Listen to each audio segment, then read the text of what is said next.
안녕하세요. 혜원야구원 전하단입니다. 자, 오늘은 미국 유학 담당자분 모시고 고환율 시대의 합리적인 미국 유학 전략이라는 것에 대해서 좀 얘기해 보려고 하는데요. 본인 소개 좀 부탁드릴게요. 네, 안녕하세요. 저는 ABC 에듀케이션 그룹 한국을 담당하고 있는 김선희 지사장이라고 합니다. 네, 반갑습니다. 반갑습니다.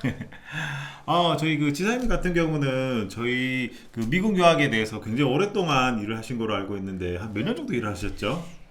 네, 제가 개인적으로 사업했던 것까지 포함해서 약 20여 년 동안 그렇죠. 이쪽 20년 동안. 업무를 한 것 같습니다. 네네. 네, 저도 사실 이쪽 업계에서 일한 게 벌써 한 20년 넘는 것 같아요. 그렇죠. 네, 네. 사실 20년 전이랑 지금이랑 환경이 사실 너무나 많이 바뀌었고 너무 많이 바뀌었습니다. 네네. 예. 특히 또 최근에 여러 가지 전쟁 이슈나 다양한 이슈 때문에 예. 특히 또 환율도 이렇게까지 높은 적이 저희가 사실 한 번도 없었잖아요. 그렇죠. 네. 근래 너무 그 고환율과 전쟁으로 부모님들이 너무 걱정이 많으십니다. 네. 그렇긴 하지만 또 여전히 미국 유학은 저희 한국에서뿐만 아니라 전 세계에서 가장 사실 넘버 원의 이제 국가로 아직까지도 인기가 사실 끄는데 그렇습니다. 그러면 저희가 어떻게 이 시대에 좀 합리적으로 유학을 할 수 있을지에 대해서 네. 한번 좀 소개 좀 해주세요. 네. 그래서 부원장님께서도 소개해 주셨듯이 이제 저희가 지금 이제 고민해야 될 거는 얼마나 이 어려운 시기를 합리적으로 그다음에 부모님들이 덜 걱정스러운 면에서 타개할 수 있는지 그 방안을 조금 제시코자 저희가 이제 장학금을 많이 제공하는 그런 명문 보딩 스쿨을 조금 소개해 드리려고 합니다. 네, 네. 그렇죠. 자, 그래서 이제 본격적으로 한번 들어가 볼 건데요. 물론 뭐 저희가 이제 시작을 한다고, 저희가 미국 유학을 간다고 해서 뭐 환율 때문에 뭐 이상한 학교를 가는 건 아니잖아요, 그죠? 그렇진 않고요. 네네. 지금까지 이제 저희가 미국이라는 나라에 대해서 존경심을 갖고 모든 이제 배우면서 따라왔는데 지금은 다들 조금 회의감이 없지 않아 그렇죠. 있을 겁니다. 그래도 역시 부원장님께서 설명해 주셨듯이 일단 그래도 저희가 배우고 따라갈 수 있는 국가는 지금 현존하는 국가 중에서는 미국이라고 생각을 하고 그렇다면은 어떤 면을 저희가 그 미국의 교육을 따라가야 될지 또는 왜 그 미국이라는 나라를 선택해야 될지 조금 세 가지 정도 이유로 설명을 드리자면 네. 일단은 스템이라는 그 선도적인 그 서브젝트 분야들을 가지고 있고 그래서 21세기에는 저희가 어떻게 해서든지 저희 그 미국을 따라가면서 배우고 저희가 대한민국이 리드해 나갈 수 있도록 우리 아이들을 교육을 시켜야 되기 때문에 저런 면에서는 앞서가는 국가이고 네, 그다음에 맞아요. 예. 사실 뭐 중국이나 아니면 다른 국가들이 굉장히 사실 많이 올라온 건 사실이에요. 그렇죠. 예. 엄청 올라왔죠. 그렇죠, 예, 그렇죠. 예. 그렇지만 여전히 사실 미국이라는 나라가 스템 특히 이제 기술 쪽에서 그렇죠. 뭐 그리고 수학 쪽에서는 굉장히 선도적인 역할을 하고 있기 때문에 저희가 뭐 아무리 미국이 여러 가지 회의적인 부분이 있더라도 여전히 배워야 될 거는 또 배워야 되니까. 맞습니다. 네네. 그래서 뭐 저희가 잘 알다시피 우리나라 대기업 중에서도 로보티스 그 기업을 인수하는 회사의 대부분들은 그렇죠. 미국 기업이에요. 맞아요, 맞아요. 예, 예. 현대도 사실 현대도 그렇고 네. 예. 그 뭐 SK도 그렇고 SK도 예. 그렇고, 네, 네. 뭐 두산도 그렇고 보니까 많은 대기업들이 대부분 로보티스 회사들은 미국 회사들을 인수를 했더라고요. 네, 네.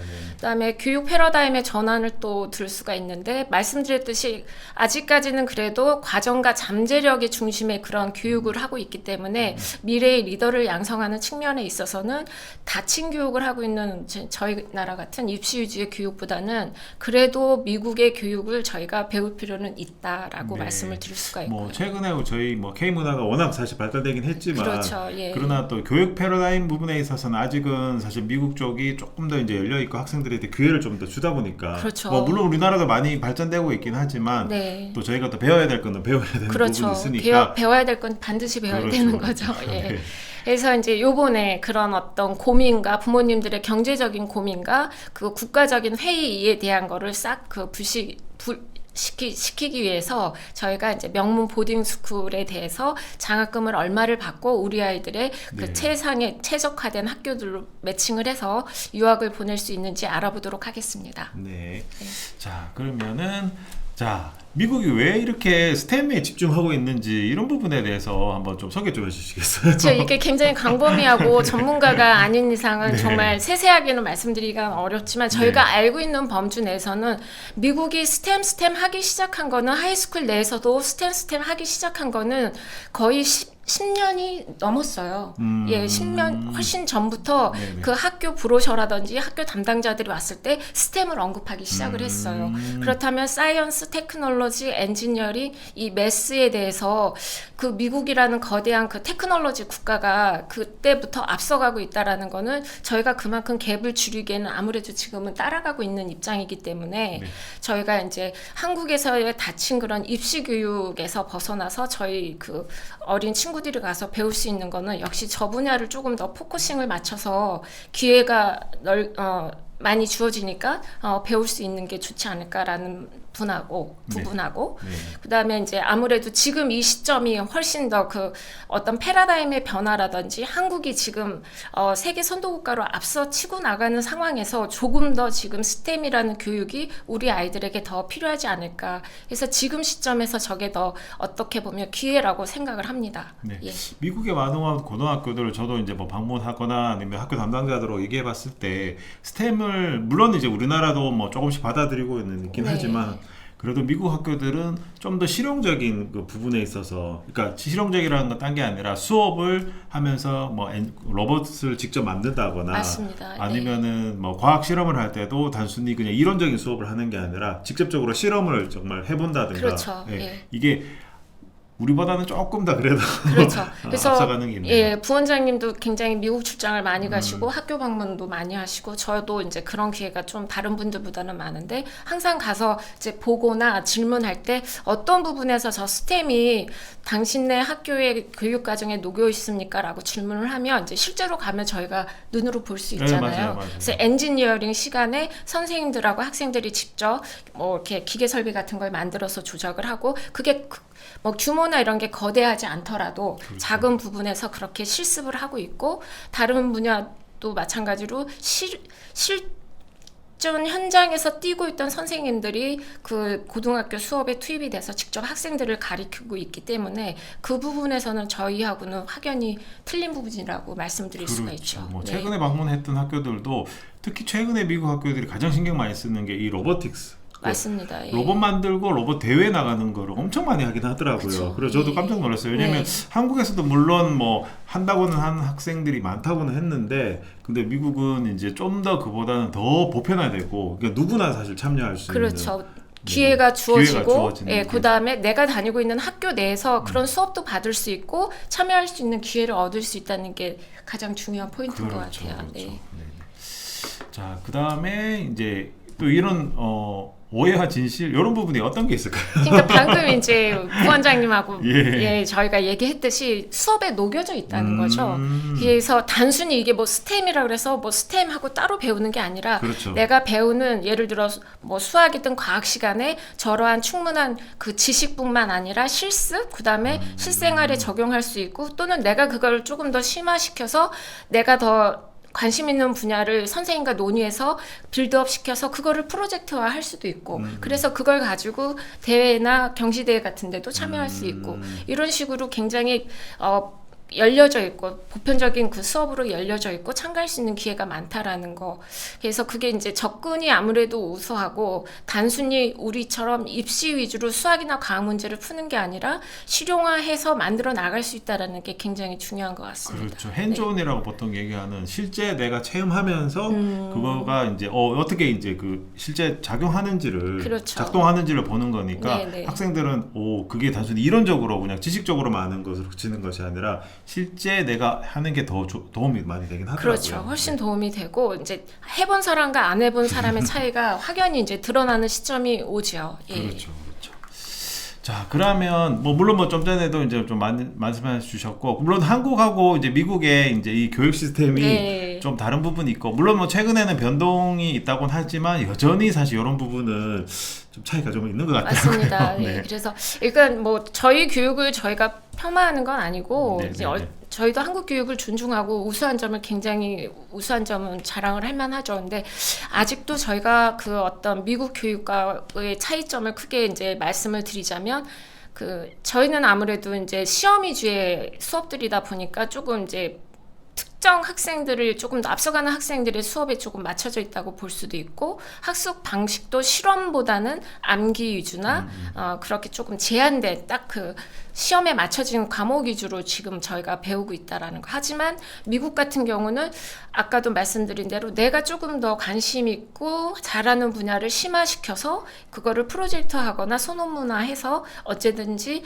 경시대회라든지 아니면 무슨 지역의 무슨 대회라든지 참여할 수 있는 기회가 열려져 있다라는 거. 이런 게 가장 큰 어떤 자기도 주도적인 학습 면에서 차이점이 크다고 볼 수가 있고, 그다음에 한국 학생들이 여기서는 그렇게 우수하지 못했지만 가서 첫 학기에 굉장히 대부분 우수한 성적을 내요. 대부분의 학생들이. 그랬을 때 그 찾아오는 성취감 이런 게 이제 심리적인 결과로 이어져서 학생들이 꾸준히 좋은 성적을 유지하고 결국에는 원하는 명문 대학들도 많이들 맞아요, 입학을 맞아요. 하고 있잖아요. 저희가 사실 조교학생들 특히 고등학생이나 중학교 2, 3학년 학생들을 미국으로 보냈을 때 가장 보람찬 게 한국에서는 그냥 한 중간 정도로 그냥 되게 평범한 학생이었는데 그렇죠. 예. 미국 가자마자 정말 한 학기나 두 학기가 지나자마자 학생이 거의 우수한 학생으로 우수한 성적으로 학교에서 예. 굉장히 본인의 그 역량을 충분히 훨씬 탁월하게 평가를 나타내는 모습 받죠. 보니까 예. 너무너무 제가 자랑스럽더라고요. 예, 맞습니다. 저도 학교를 이제 방문하면서 학생들을 만나죠. 만나보거든요. 예, 예. 그럼 그 학생들이 그런 기쁨들을 저한테 나누는데 저도 너무 기쁘고 그렇죠. 너무 좋았어요. 일단 그리고 또 학생들이 가면 조금 자신감이 좀 맞아요. 차있죠. 자신감이 말하는 게 벌써 틀리고 맞아요. 그 영어가 또 조금 더 자신감을 표현하는데 좋은 것 같기도 하고요. 그래서 학생들이 그런 면에서 일단 저희가 학생들하고 대면하는 입장에서 많은 변화를 느낄 수 있고, 그다음에 아까도 이제 말씀드렸지만 평가 과정에서 저희는 획일적이고 맞아요. 조금 이제 시험 위주이다 보는데 미국 과정은 굉장히 전인 교육을 중시하잖아요. 그래서 클럽 활동이라든지 스포츠 활동 이게 굉장히 다양하고 한국 학생들도 최근에는 예전의 학생들에 비해서 굉장히 그런 참여도도 높다고 맞아요. 하더라고요. 예전에는 사실 공부만 했다면은 지금은 운동도 열심히 하고 뭐 클럽 활동도 예전에는 학생들이 참여 많이 했었어요. 그렇죠. 예. 근데 이제는 자기가 주도적으로 클럽 주도적으로. 활동을 예, 만들어서 학생들을 모으고 또 본인이 하고 싶은 프로젝트를 또 잘 하긴 만들기도 하더라고요. 하고. 네. 잘 하더라고요. 예, 그런 게 최근에 많이 변화된 네, 추세인 네, 것 네. 같습니다. 네, 그래서 뭐 여전히 사실 미국 유학에 대해서 많은 분들은 회의적이라고 얘기하시는 분들이 있긴 하지만 그래도 한국에서 좀 기회를 갖지 못하거나 조금 평범한 학생들이 미국 갔을 때 굉장히 탁월한 맞습니다. 효과를 나타낼 수 네. 있는 게 있더라고요. 그래서 제가 요즘 주장하는 게 그거예요. 차라리 중고등학교도 미국을 가서 전인 교육을 받고 자기가 잘할 수 있는 게 뭔지 더 알아볼 수 있는 기회를 많이 갖는 거, 이런 게 조금 더 어떻게 보면 유리하지 않을까 해서 그렇죠. 차라리 대학을 한국으로 오더라도 네. 중고등학교 과정을 미국에서 해보는 것도 지금 시점에서는 굉장히 좋은 방법 중에 하나일 것 같아요. 네, 예. 맞습니다. 자, 그러면은 미국 고등학교는 한국과 달리 한국은 3년인데 미국은 4년이잖아요. 네. 자, 어떤 식으로 이 4년을 좀 보내야 될지 그 마스터 플랜 그걸 어떻게 좀 하는지 한번 말씀해 주시겠어요? 아, 네. 이거는 지금 여기서는 대략적으로 말씀드리고 네. 뒷부분에 이제 학교별로 이제 그 학년별로 조금 설명을 해드리도록 할 건데요. 대략적으로 보면 이제 9학년 때는 자기가 어떤 진로를 갈지 어떤 거에 장점이 있는지 알아보는 탐색 기간이 될 수 있고요. 그다음 10학년 때는 그거를 찾았다면 그거를 본격적으로 조금 더 내가 이 분야에서 얼마만큼 조금 더 흥미를 가지고 진전을 보일 수 있는지 파악하는 그런 시점이 될 수 있을 것 같고, 11학년 때는 이제 거기서부터 약간의 이제 성과를 조금 내놓아야 그렇죠. 되겠죠. 그래서 내가 어떤 팀장이 된다거나 아니면 리더십을 대표하는 뭐 회장이 된다거나 그렇게 하면서 내가 뭐 SNS에 나의 활동을 올린다거나 블로그에 올린다거나 이런 식으로 해서 나중에 이력서에 한 줄이라도 링크를 걸 수 있게끔, 그래서 별도의 이제 내가 소논문이라든지 이런 뭐 프로젝트 이런 걸 보여주지 않더라도 그런 나의 SNS 활동만으로도 나의 활동을 보여줄 수 있는 그런 과정을 만드는 과정이라고 보면 될 것 같아요. 그렇죠. 11학년 때 거의 만들어놔야 되겠죠. 그렇죠. 왜냐면 예. 12학년이면은 이제 본격적으로 원서를 원리 같은 경우는 10월부터 사실 어플라이를 해야 되잖아요. 그렇죠. 예. 그러려면 11학년 때 안 만들어 놓는 상태에서 12학년 1학기에 10월, 11월 때 사실 쓰는 거는 거의 현실적으로 불가능하고 바쁘고 그렇죠. 예, 그래서 저렇게 크게 이렇게 4개 학년에 내가 어떤 거를 할까라는 마스터 플랜을 가지고 움직인다 그러면 많이 도움이 될 것 같습니다. 네.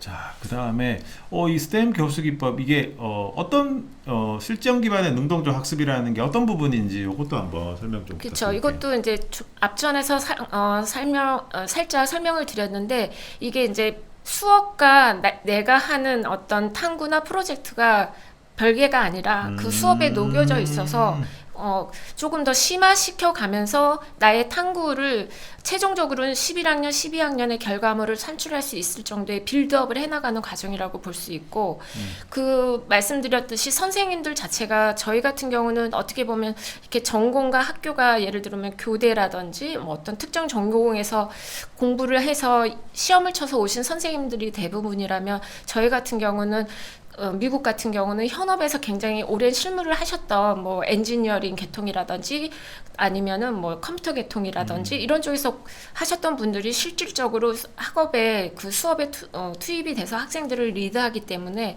충분히 학생들한테 탐구할 수 있는 기회나 그다음에 실무나 실전을 할 수 있는 어떤 기회를 줄 수 있다라는 게 그 스템 교수법의 그 차이점이라고 볼 수 있을 것 같습니다. 네. 예. 그리고 또 가장 중요한 부분이 사실 우리 같은 경우는 아무래도 아직은 좀 주입식이 그러니까 그렇죠. 선생님이 좀 주로 강의를 하고 학습을 한다면 아이들은 그냥 듣는 거 위주로 그렇죠. 물론 뭐 질문을 할 수도 있긴 하지만 질문 자체가 사실 굉장히 제한된 질문인데 이제 미국 같은 경우는 특히 뭐 다수의 학교들이 또 특히 상위권 학교들이 하크네스 수업 같은 경우는 거의 토론 수업이잖아요. 그렇죠. 토론 수업을 하게 되면 물론 한국 학생들은 되게 힘들 수는 있긴 하지만 그런데 이제 본인이 알고 있는 지식을 자기의 입으로써 내면서 그게 정말 내 지식이 진짜 지식이 네, 되는 것 맞아요. 같더라고요. 예. 왜냐하면 한국에서는 그냥 단순히 사전 질문 정도로만 해서 질문에 그친다고 하면은 미국에서 이제 하는 수업은 질문과 그 답을 찾아가는 과정을 통해서 그 지식 자체가 정말 내 것이 되는 그렇죠. 확실한 공부를 하는 것이고 그리고 네. 그것을 이론적으로만 하는 게 아니라 이제 실제 그 실험 장소에 가서 코딩이든 뭐 로봇이든 뭘 하든 그 실제 실험을 하는 게 진짜 내 학습을 할 수가 있는 것 같아요. 네, 그래서 지금 설명하시는 중에 제가 또 생각이 났는데 네. 그 이제 수업 참여하는 거를 이제 보게 됐는데 학생이 도리어 이제 계속 선생님한테 설명을 해요. 이렇게 그렇죠, 자기 그렇죠. 노트북 맞아요, 펴놓고 맞아요, 맞아요. 아마 그게 이제 엔지니어링 쪽이었는데 약간 뭔가 설계하는 파트였던 것 같아요. 그 계속 이제 선생님한테 설명하면 선생님이 도리어 이건 뭐냐고 이제 물어보고 그러면 이제 학생이 계속 자기가 했던 어떤 그 프로그램이었던 것 같아요. 맞아요. 예, 그래서 그거에 대해서 계속 이제 설명을 하면서 선생님이 도리어 이제 선생님이 몰랐던 부분을 물어보거나 아니면 그게 어떻게 전개가 되느냐라고 이제 물어보는 그런 수업을 참관했던 기억이 나네요. 그렇죠. 네. 그렇게 되면은 정말 그 학생은 그 부분에 대해서는 확실하게 자기 지식으로 그렇죠. 알게 되는 거죠. 네, 네. 예. 자, 이런 부분들 어떨까요? Breaking the Math Phobia 심리적 아무래도 한국 학생들이 물론 수학을 굉장히 잘해요. 네, 네. 근데 이게 참 이렇게 좀 어떻게 보면은 좀 아이러니한 게 네. 굉장히 수학을 잘하는 학생이 있는 반면에 네. 너무 잘하기 때문에 어떤 학생은 수학을 포기하더라고요. 그렇죠. 그럴 수도 있죠. 예. 네네네. 근데 또 오히려 또 미국은 저희가 이제 미국에 대해서 항상 얘기하는 게 미국은 수학을 되게 못한다. 네. 미국은 뭐 수학 수준이 너무 낮다라고 해서 한국 학생들 가면 수학을 되게 잘한다고 하는데 오히려 또 생각 보면은 미국이 수학이 전 세계에서 가장 뛰어나거든요. 네. 굉장히 아이러니해요. 네, 이게 네. 어떻게 이렇게 되는지 한번 그게 설명해 이제 주세요. 저희 예를 들어 두 가지 예를 들어 드릴게요. 한 가지 예는 저희 조카의 예인데 그 저희 조카가 물론 한국에서 부모님이 원하는 만큼 저기 성적을 내지 못했어요. 그래서 일찍 이제 그 가게 됐는데 유학을. 근데 아무래도 한국에서는 학생들이 어렸을 때부터 잘하든 못하든 간에 학원에 좀 단련이 되어 있잖아요. 그쵸, 선행을 많이 하잖아요. 선행을 많이 하잖아요. 그러니까 학교에 갔는데 수학을 풀어낸 거예요. 다른 학생들은 못했는데. 그러니까 홈스테이 맘이 학교 선생님을 만나서 상담을 하게 됐는데 이 학생은 수학은 지금 굉장히 월등하다. 그래서 이 수학은 좀 선행을 학교 내에서도 선행을 해도 되겠다. 월반을 해도 되겠다. 해가지고 그런 거에서부터 이제 이 우리 조카애가 자신감이 생기기 시작한 거예요. 그래서 자기가 영어는 부족하더라도 그 수학면에서 이제 그 우수하다는 평가를 받으니까 영어도 같이 실력이 금방 향상이 되더라고요. 네. 물론 이제 홈스테이 가족들과 생활하면서 했던 영어도 있고 학교 내에서 이제 그 이제 외국 학생들이 별로 없는 그런 학교여서 많이 그래서 영어를 향상시킬 수 있는 기회도 있었던 것 같고, 그래서 결국에는 무사히 고등학교, 대학교 다 미국에서 마치고 이제 취업을 한국에 와서 좋은 회사에 잘 취직을 했습니다. 네, 예. 맞아요. 그게 아까 말씀드렸던 한국에서는 사실 되게 평범하고 아무리 내가 요도력을 해도 사실 한 중간밖에 못하는 힘들죠. 학생, 예, 그렇죠. 중간밖에 못했던 몹시 힘들죠. 학생이었는데 예. 이 학생이 사실 미국에 유학 갔을 때 거의 최상위권을 가서 네. 거기서 본인이 자신감을 가지고 미국에서 굉장히 빛을 발하고 맞습니다. 미국이든 한국에서든 굉장히 큰 중요한 역할이나 아니면 좋은 성과를 사실 많이 내더라고요. 맞습니다. 예. 그러니까 우리 학생들한테는 아주 조그만 용기와 어떤 성취감이 큰 효과를 불러올 맞아요, 수 있기 맞아요. 때문에 그거를 줄 수 있는 기회를 만들어주는 게 저희의 역할인 것 같아요. 맞아요. 예. 네. 자, 그 다음에 또 미국 같은 경우는 특이한 게 저희는 사실 가을 학기, 봄 학기 두 학기 정규 수업만 하면 사실 끝인데 미국은 또 여름에 또 이런 캠프 같은 거나 아니면 다양한 활동들을 되게 많이 하더라고요. 물론 맞습니다. 이제 우리는 겨울 방학이 길고 여름 방학이 짧고 대신에 미국은 겨울 방학이 짧고 여름 방학이 굉장히 길잖아요. 그렇죠. 네. 그 기간을 사실 좀 효율적으로 어떻게 보내느냐에 따라서 학생들이 또 굉장히 좀 그 다음을 준비할 수 있는 기회가 되긴 하더라고요. 맞습니다. 그래서 그 여름 캠프가 굉장히 미국 내에서도 많고 대학에서도 많아요. 그래서 그 대학에서는 예를 들어 뮤직이나 아니면 다른 엔지니어링을 예를 들자면 그 정규적으로 그 여름에는 고등학생들을 초청해서, 그러니까 고등학생이라면 전 세계에 있는 고등학생이 될 수도 있고 미국 내에 있는 고등학생이 될 수도 있고 초청을 해서 저런 프로그램에 자기네 학교에 특화된 프로그램에 대해서 캠프를 유치를 해요. 그래서 그런 캠프를 아이들이 관심이 있는 학생은 내가 로봇공학에 예를 들어 뭐 MIT에서 그런 프로그램이 있다 그러면 내가 참가를 하게 되면 한번 가서 흥미를 갔던 학생들은 매년 가게 돼요. 그래서 한국에서 공부하던 학생들이 참여할 수도 있겠지만 미국 내에서도 공부하던 학생들이 참여를 할 수 있으니까 저런 기회를 놓치지 말고 참여를 해서 그렇게 되면 입학 사정관들한테 내가 MIT를 지원할 때 그게 또 가산점이 될 수도 있거든요. 그래서 어떤 분야, 엔지니어링이든 디자인이든 음악이든 뭐 크리에이티브 미디어 분야든 그런 분야로 내가 관심이 있고 특화된 학교에 내가 지원을 원한다면 그 학교에서 여름 캠프를 이거를 하는지 그것도 알아보고 그 지원을 해서 꾸준히 참여할 수 있는 그런 기회를 갖는 것도 좋다고 생각을 합니다. 네, 네. 물론 뭐 많은 학생들이 여름방학에 한국 와서 SAT나 뭐 토플 그렇죠. 공부하는 것도 네네. 중요하긴 하지만 네. 이 또 다르게 뭐 엔지니어 디자인이나 보건과학이나 방금 말씀하셨던 크리에이티브 미디어나 이런 또 캠프를 참여하면서 본인의 장래의 이제 어떤 진로에 대해서 또 한번 또 고민을 찾아볼 수 해보고, 있는 네. 그런 기회도 가지는 건 너무 좋겠네요. 예. 그게 굉장히 좋은 점 중에 하나라고 볼 수 있습니다. 네. 네. 자, 그러면 이 부분 뭐 데이터 기반의 학업 증명 스템의 놀라운 효과라고 하긴 하는데 이건 어떤 부분일까요? 이게 이제 수치로 표현이 되어 있는데 스템이 어떤 식으로 영향을 우리 학생들의 학과목 공부에서 영향을 미치는가에 대한 평가 숫자라고 해요. 그래서 데이터 기반으로 한 학업을 이제 특히 그러니까 스템이 그게 해당이 되겠죠. 했을 때 1.156이라는 숫자가 그 뭐 메타 분석 결과라고 말을 하는데 저 숫자가 굉장히 이제 향상된 숫자라고 그렇게 평가를 하고 있더라고요. 네, 예. 네, 이 부분은 넘어갔고요. 예.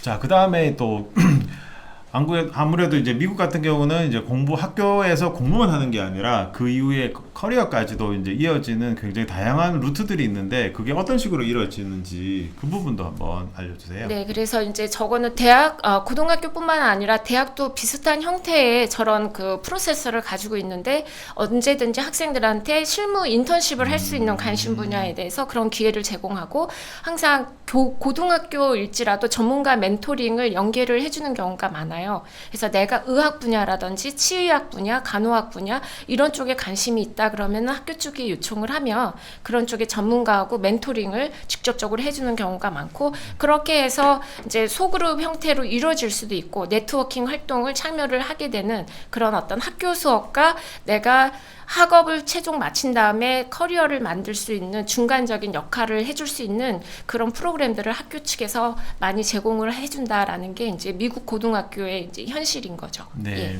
사실 단순히 공부만 하는 게 아니고 그죠 인턴십도 학교에서 안내해주고 그렇죠. 전문적인 멘토링이나 그 네트워킹이나 아니면은 심지어는 유명한 분들의 이제 강의까지도 네. 그렇죠. 네. 와서 초빙을 해서 학교 내에서도 강의를 들을 수 있는 그런 거를 많이들 개최하는 것 같아요. 예. 그렇죠. 그 다음에 또 인문학하고 예술학의 융합 이 부분은 사실 이게 좀 되긴 했잖아요. 그죠? 그렇죠. 벌써 뭐 예, 수몇 년 예, 되긴 예, 했는데 예. 그래도 이 부분이 어떤지. 예, 이게 말이 되게 거창한데요. 네. 이미 저렇게 이제 융합, 복합 융합이라는 저런 어떤 교육적인 가치를 추구하는 거는 상당히 오래됐어요. 네, 네, 예. 네. 그래서 그거는 대학에서뿐만 아니라 이제 미국 그 고등학교 내에서도 뭐 스템뿐만 아니라 다양한 클럽과 비교과외 활동을 통해서 학생들이 인문학적인 소양과 예술적인 소양과 자질을 개발할 수 있는 기회를 줌으로써 저 스템 쪽과 인문학 예술 쪽에 어떤 밸런스가 맞는 교육을 추구한다고 보시면 될 것 같습니다. 왜냐면은 사실 한국에서는 요즘 뭐 인문학을 한다고 하면은 거기는 취업도 안 되고 무조건 망한다라고 그렇죠. 네. 얘기를 하긴 하는데 네. 근데 오히려 미국적인 입장에서는 시각을 달리 하더라고요. 그럼요. 그렇죠. 네. 이 스템과 또 인문학이나 예술 분야를 융합하면서 인문학을 하는 학생이라도 사실 기술이나 뭐 아니면은 다른 디자인이나 이런 것을 통합적으로 아니면 융합적으로 했을 때 또 다른 어떤 창의적이고 아니면 더 독특한 어떤 부분이 나오니까 맞아요. 네. 단순히 내가 인문학을 선택했다고 해서 그것만으로 그치는 것이 아니라 본인이 또 다른 것을 접목할 수 있는 그런 맞습니다. 사고를 여는 것도 굉장히 중요할 것 같아요. 네, 네. 그래서 그 제가 아는 학생 중에 한 분은 서울대에서 미대를 했어요. 그러니까 회화를 했는데 그 학생이 미국에 가서 이제 석박을 공부했는데 결과적으로 그 학생은 IT 계통의 교수가 됐어요. 오. 그래서 일본에서 그 네. 교수 자격을 취득을 해서 일본에 가서 취업을 한 걸로 알고 있습니다. 네. 그렇죠. 사실 그 미국에서 보니까 학생들이 단순히 이제 생각보다도 미국은 수학에 대해서 굉장히 중요시하긴 하더라고요. 그렇죠. 예. 그래서 인문학인 학생이나 예술을 하는 학생조차도 수학에 대해서 굉장히 강조를 하기 때문에 네. 향후에 본인이 관심 분야가 뭔지에 대해서는 대학교 가서도 또 한번 찾아볼 수 있는 기회가 생기니까. 그렇죠. 예. 예, 기회가 조금 더 많다고 볼 수 있죠. 네. 네. 자, 그러면은 저희가 오늘 이제 여러 학교들을 사실 소개하는데 이 부분은 저희가 따로 그 다른 영상에서 네, 한번 좀 소개를 소개하는 걸 하시죠. 하고 요거는 네. 조금 넘어가도록 네. 하겠습니다. 자, 그러면은 요거 아마 저희가 정리를 하는 좀 분위기가 될 것 같은데 네. 그럼 상위 1%의 학생들이 어떤 식으로 이제 미국 유학을 갔을 때 투자를 해야 될 것인지 아니면 어떤 식으로 이제 커리어를 준비해야 될 것인지 그런 부분들 한번 소개 좀 해주세요. 네, 그렇죠. 일단 뭐 말이 굉장히 거창한데 사실은 이제 합리적이고 비용적인 측면에서 부모님이 부담이 없게끔 어떻게 이제 저희 아이들을 잘 유학을 보낼 수 있는가라는 측면에서 아무래도 이제 저희가 그래서 장학금을 많이 줄 수 있는 그런 학교들을 조금 찾는데 뭐 니치 A 그룹의 학교들이라든지 이런 학교들이 얼마만큼의 장학금을 이제 주어서 우리 아이들을 보낼 수 있는가 이런 어떤 그 롱텀적인 측면에서 비용적인 측면에서 보는 것과 그다음에 얼마만큼 우리 아이가 가서 이 학교와 잘 맞는 수업을 받을 수 있을지 이 학교가 얼마나 전인적인 수업과 특징적인 프로그램이 있어서 우리 아이의 소질이라든지 잠재적인 그 커리어를 개발하는 데 도움이 될 수 있을지 그런 것들 그다음에 아까 좀 전에 설명해 드렸듯이 그 중간에 어떤 커리어 브리지가 될 수 있는 인턴십이라든지 멘토링이라든지 그런 네트워킹이 얼마나 잘 되어 있는지 그리고 이제 심화 경험으로 뭐 외부 강사를 초빙한다거나 아니면 외부에 또는 그 경시대회라든지 그러면 캠프 프로그램에 얼마나 이제 자주 참여할 수 있고 물론 관심 있는 학생들이 이제 자율적으로 참여하는 거지만요 그런 어떤 네 가지 측면을 다뤄본 그 관점에서 이제 저희가 앞에서부터 지금까지 이야기를 나눴다고 볼 수 있겠습니다. 네, 물론 뭐 저희가 사실 뭐 미국의 탑보딩이라고 할 수 있는 학교들 뭐 가면 좋죠. 그렇죠. 가면 참 좋지만 네. 또 그 학교들은 또 그 학교들만의 특징이 있고 그렇죠. 예. 그리고 미국에는 저희가 알지 못하거나 아직은 조금 덜 알려져 있지만 생각보다도 굉장히 좋은 학교들이 저희가 미국 학교를 방문해 보면서 굉장히 놀랄 때가 너무 많아요. 많습니다. 네. 네. 굉장히 많죠. 그렇죠. 예. 근데 이제 그 학교들이 단순히 한국에서 잘 모른다고 해서 그 학교가 결코 이상한 학교거나 뭐 학습의 질이 떨어지는 건 절대 아니더라고요. 절대 아니죠. 그리고 니치 평가를 다 믿을 것도 사실은 물론 그렇죠, 아니죠. 그렇죠. 예, 네. 예. 왜냐면은 저희가 그래도 이제 학생들을 보내면서 단순히 보내는 거로 끝이 아니고 보낸 이후에 이 아이가 어떻게 이제 공부하고 적응하고 어떤 성과를 내는 것까지도 사실 저희가 다 보잖아요. 그렇습니다. 그러면은 그 학교가 과연 정말 보냈을 때 괜찮은 학교인가 네. 를 사전에 저희가 미리 한번 다 점검을 한번 해보는 거기 때문에 그렇죠. 그런 면에 있어서는 저희가 또 앞으로 또 소개해드릴 학교들이 굉장히 사실 좀 우수하고 또 그런 반면에 또 학교에서는 국제학생들에게 또 장학금을 제공하면서 그렇죠. 교육의 네. 기회를 또 제공할 수 있는 네, 네. 특히 또 요즘 같은 시대에 그렇죠. 굉장히 네. 필요한 학교일 것 예. 같아요. 네네. 자 그러면은 자 학생들에게 어떤 식으로 해야 될지 마지막으로 한번 말씀해 주시겠어요? 그래서 일단 지금 너무 경제적으로 어렵고 힘들고 미국에 대한 좀 실망스러운 점이 많더라도 그래도 아직 저희가 가서 좀 더 넓은 세계에서 많은 것을 보고 새로운 것을 배울 수 있는 기회의 국가이고 그런 프로그램을 많이 가지고 있는 나라라는 거를 한 번 더 생각해 두시고 우리 아이들에게 그런 기회를 주시면 좋을 것 같습니다. 네. 물론 뭐 미국의 이제 학교들이 요즘 뭐 물가도 오르고 여러 가지 많이 학비도 오르고 해서 정말 비싼 거는 맞아요. 맞아요. 네. 그렇지만 또 저희가 꼭 비싼 학교 뭐 그런 학교를 간다고 해서 저희한테 기회가 오는 게 아니라 국제 학생들한테 기회를 줄 수 있는 장학금을 많이 제공하면서 우수한 학교들이 또 꽤 많이 있으니까 그런 학교를 가서 본인의 역량을 정말 최대한 발휘하고 또 좋은 명문대학교 갔을 때 본인이 더 높은 커리어를 발휘할 수 있으니까 그렇죠. 네, 그렇게 가면은 저희한테는 학생들한테는 더 좋은 기회가 될 것 저 같아요. 행복하게 공부할 수 있는 네. 그런 시간이 될 수 있을 것 같습니다. 네네. 네. 자 오늘은 저희가 이렇게 이제 한번 마무리를 좀 할게요. 네. 그래서 저희가 다음에 한번은 말씀드린 그런 장학금이 제공하면서 굉장히 좋은 훌륭한 학교들 한번 소개하는 시간을 가지도록 하겠습니다. 네, 그렇게 하시죠. 네, 감사합니다. 오늘 이렇게 함께 해주셔서 너무 감사드립니다. 네, 감사합니다. 네, 감사합니다.